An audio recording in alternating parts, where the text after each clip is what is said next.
Good day mga boss! Ang San Miguel Bermen opisyal na nga pong na-eliminate matapos nga talunin ng Enlexod Warriors ang Eastern Hong Kong. Kaya naman ngayon pa lang ay naghahanda na ang San Miguel Bermen sa isang balasahan na magaganap. Preparation po ito sa paparating na Philippine Cup na kung saan dalawa nga ang pupwedeng kunin ng San Miguel Bermen. Isa na sa mga posibleng kunin ng San Miguel Bermen ang magandang ipinapakita ngayon na guard na rookie ng Terra Firma Jeep na si Mark Nonoy.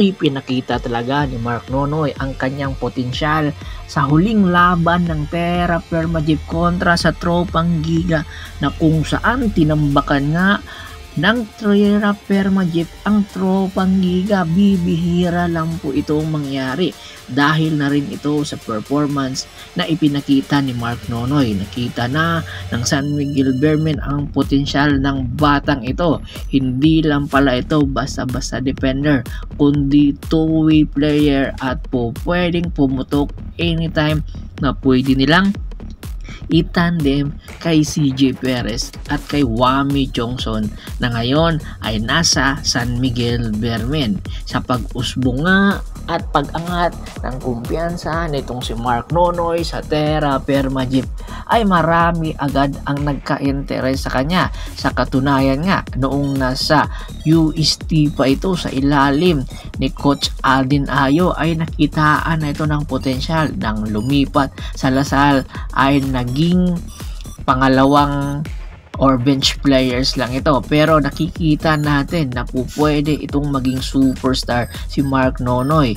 Pupwede itong maging role player ng San Miguel Bermen off the bench. Kaya kailanganin talaga ito bilang backup ng San Miguel Bermen dahil ang lineup nga ng San Miguel Bermen ngayon ay nagkakaedad na at pupwedeng pabatain na nila para nang sa ganon makapagsabay na sila sa mga batang kupunan ngayon na umaangat ang kupunan katulad ng Converge Fiber Xers. Sa kakayahan at arsenal na meron itong si Mark Nonoy, di malayo na nangyari na magiging superstar someday itong sa San Miguel Bermen kung sakaling mang matuloy ito. At sa katunayan, ayon nga sa mga ulat, isa sa mga posibleng pakawalan daw ng San Miguel Bermen na player ay itong si Moala Tautua.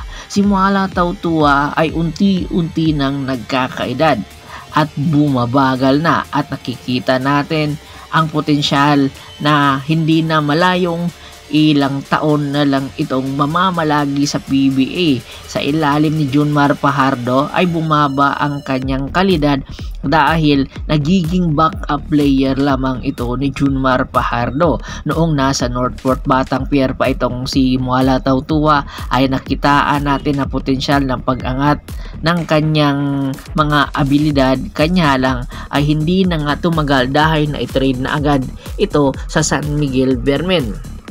Dahil nga sa pagkakatrade nito sa San Miguel Bermen ay unti-unti na ring bumaba ang kanyang minuto at tuluyan na nga siyang minsan na lang makapaglaro off the bench. Kaya naman ngayon pa lang ay unti-unti nang pinaplano ng San Miguel Bermen na pakawalan na rin itong si Moala Tautua dahil mayroon pala plano ang San Miguel Bermen na kumuha ng isang batang player na big man na posibleng i-back up kay Junmar Fajardo para sa future ng San Miguel Bermen.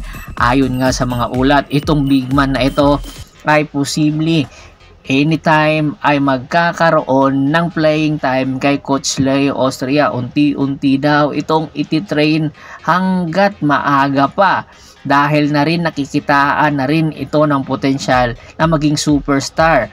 At ito nga ay si Kenmark Carino. Si Kenmark Carino ay merong height na 6'8", isa itong big man na merong high flying ability at shot blocking ability.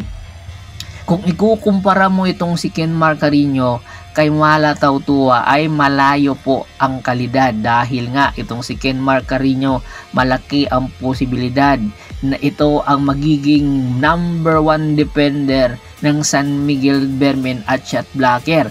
Ayon nga sa mga ulat, Pakakawalan din daw itong Chris Ross isasama sa package sa Himawala Tautua para nang sa ganon ay makuha nga ng San Miguel Beermen itong si Ken Marcarino at itong si Mark Nonoy.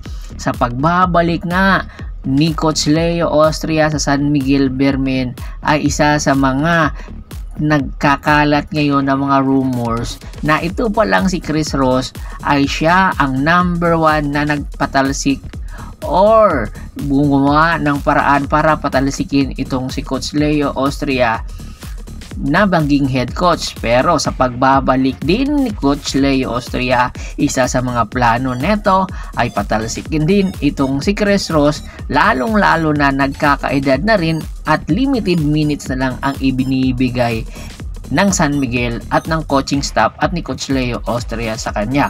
Kaya aabangan natin ang mangyayari sa San Miguel anytime.